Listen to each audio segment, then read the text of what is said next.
What if I told you that the man you are watching right now, the most flexible action star in Hollywood history, once stood completely broke, homeless, and sleeping in his car on the streets of Los Angeles? What if I told you that the same man who became synonymous with cool, with power, with those impossible kicks, spent years secretly fighting a mental illness that nearly destroyed everything he had built? And what if the most remarkable thing about Jean-Claude Van Damme is not his body, not his movies, not even his legendary career, but the thing he did in 2001 that no Hollywood star had ever done before and that almost nobody talks about today? I am going to take you inside the real story of Jean-Claude Van Damme, not the action hero, not the meme, the actual human being behind all of it. And by the end of this video, I promise you, you will never see him the same way again. Jean-Claude Camille François van Varenberg was born on the 18th of October 1960 in the municipality of Berchem-Saint-Agathe in Brussels, Belgium. His father, Ileana and Eugene van Varenberg, were a modest family. His father was an accountant and florist. Nothing about their quiet suburban life suggested that their son would one day become one of the biggest action stars on earth. But from a very early age, Jean-Claude was different. He was a scrawny, insecure child who got bullied at school. He described himself later in interviews as a boy who had no confidence, no muscle, and no sense of who he was. His mother reportedly encouraged him to take up ballet to improve his coordination. And that decision, which many boys his age would have refused out of embarrassment, changed everything. Jean-Claude trained in ballet for 5 years. And while other kids were playing football in the streets of Brussels, he was developing the flexibility, discipline, and body awareness that would later make him a physical phenomenon on camera. But ballet was not enough for him. At 11 years old, he walked into the Centre National de Karate in Brussels and asked to be trained. He was so small and so young that the instructor almost turned him away. He did not turn him away. By the age of 18, Van Damme had a black belt in karate, a regional middleweight kickboxing championship title, and a physique that looked like it had been sculpted by someone who had never heard the word impossible. He had a plan. He wanted to go to Hollywood. He wanted to become a movie star. His family thought he was dreaming. He did not care. In 1982, Jean-Claude Van Damme arrived in Los Angeles with almost nothing. He spoke broken English, had very little money, and knew essentially nobody in the film industry. What followed was not a montage. It was years of grinding, humiliating, exhausting survival. He drove a taxi, he delivered pizzas, he worked as a carpet layer, he did odd jobs wherever he could find them. There were stretches of time where he was sleeping in his car because he could not afford rent. He described eating out of trash cans on nights when he had nothing. Think about that for a moment. The man who would later earn millions per film, whose image would be plastered on billboards across the world, was living out of his car in Los Angeles, wondering if he had made the worst decision of his life. But here is the thing that separates those who make it from those who do not. He kept training. Every single day, he would find a gym, find a park, find a patch of empty ground, and he would train.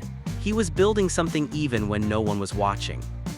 He hustled his way into meetings. He would approach people at restaurants if he recognized them from the industry. He once famously approached producer Menahem Golan, the co-head of Canon Films, in a parking lot. He did not ask for a meeting. He did not hand over a resume. He performed a spinning kick right there in front of the man, missing his face by what witnesses described as a matter of inches. Golan was stunned. Van Damme was cast in Bloodsport almost immediately. That film was released in 1988. And the world got its first proper look at Jean-Claude Van Damme. It was an instant phenomenon. Through the late 1980s and the early 1990s, Van Damme was one of the hottest names in Hollywood. Bloodsport, Kickboxer, Double Impact, Universal Soldier, Hard Target, Time Cop. The films kept coming and the money kept multiplying. He was earning tens of millions of dollars per picture. He had a mansion, he had the cars, he had everything that Brussels could not have given him. But behind the camera, something was going very wrong. Van Damme had been diagnosed with rapid cycling bipolar disorder. For most of his peak years, he was either undiagnosed or refusing treatment. He self-medicated with cocaine. He has spoken openly about how his drug use was, in his own words, out of control. He was going through relationships and marriages at a devastating pace. He had 5 marriages to 4 different women. His behavior on set became erratic and difficult. Directors dreaded working with him. Stories circulated in Hollywood about his unpredictability.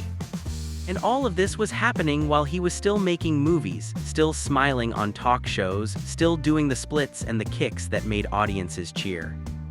Nobody knew how badly he was falling apart on the inside. In 2001, at the absolute peak of his fame, Jean-Claude Van Damme sat down for an interview on a French television program called Tout le monde en parle, which translates roughly as everyone is talking about it. He could have done what every Hollywood star of that era did. He could have promoted his next film. He could have talked about his training regimen. He could have given a safe, polished, publicist-approved performance. Instead, he broke down on live television. He talked about his drug addiction. He talked about his mental illness. He admitted that his life behind the glamour was chaotic, painful, and often felt meaningless. He sat in front of millions of viewers and was completely, uncomfortably, devastatingly honest. No Hollywood star did that. This was before the age of celebrity mental health conversations. This was before vulnerability was considered a strength. This was a time when admitting to struggle, especially for an action star whose entire brand was built on toughness, was considered career suicide. And Van Damme did it anyway. The fallout was immediate. His career suffered. Studios became hesitant. The big budget offers dried up. He paid an enormous professional price for telling the truth. But here is what happened next. He got help. He entered treatment for bipolar disorder. He began taking medication and committing to therapy. He got sober. He rebuilt his relationship with his children, particularly his son Christopher and daughter Bianca. He chose his actual life over his Hollywood image. And in doing so, he did something quietly extraordinary.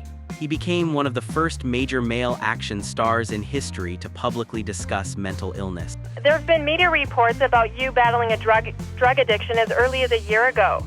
No. What do you think led you to this drug addiction? No. Sorry, I'm going to be serious. Ask me the question again. Yes, what I think about it, it was very bad. Very bad, and I'm glad I'm out of it. Now, what or who do you credit for in helping you through these difficult times? God, which is us, which is inside me. He chose honesty over image. Then, in the 2008 film JCVD, he turned that honesty into art. The film is extraordinary. Van Damme plays a fictionalized version of himself, a fatting action star caught up in a bank robbery. The reviews were some of the best of his career. But the scene that everyone talks about is a single uninterrupted monologue shot in one take, where his character breaks the fourth wall and delivers an aching, unscripted-seeming confession directly to the camera. He talks about failure, about regret, about the distance between who the world thinks you are and who you actually are when you go home at night. Critics called it one of the most surprising and genuinely moving performances of that year, not just from an action star, from any actor. So who is Jean-Claude Van Damme beyond the movies? He is a man who grew up insecure and built himself into something through obsessive discipline. He is a man who got everything he dreamed of and nearly destroyed himself with it.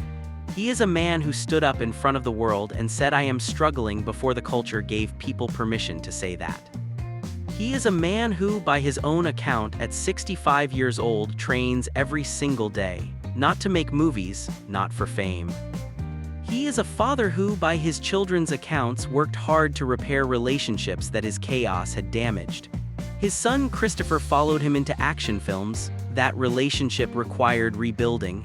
He rebuilt it. He is someone who, when asked what he wants his legacy to be, does not talk about box office numbers. He talks about people who felt less alone because they watched one of his interviews and heard something true. We live in a moment when we are very good at reducing people to their worst moment or their most viral clip. We make memes out of people's pain and entertainment out of their collapse. Jean-Claude Van Damme has been both things, the cool image and the cautionary tale. But the full picture is something more interesting and more human than either of those versions. If this video made you see him differently, share it with someone who still only knows the meme version, because the actual story is better. I will see you in the next one.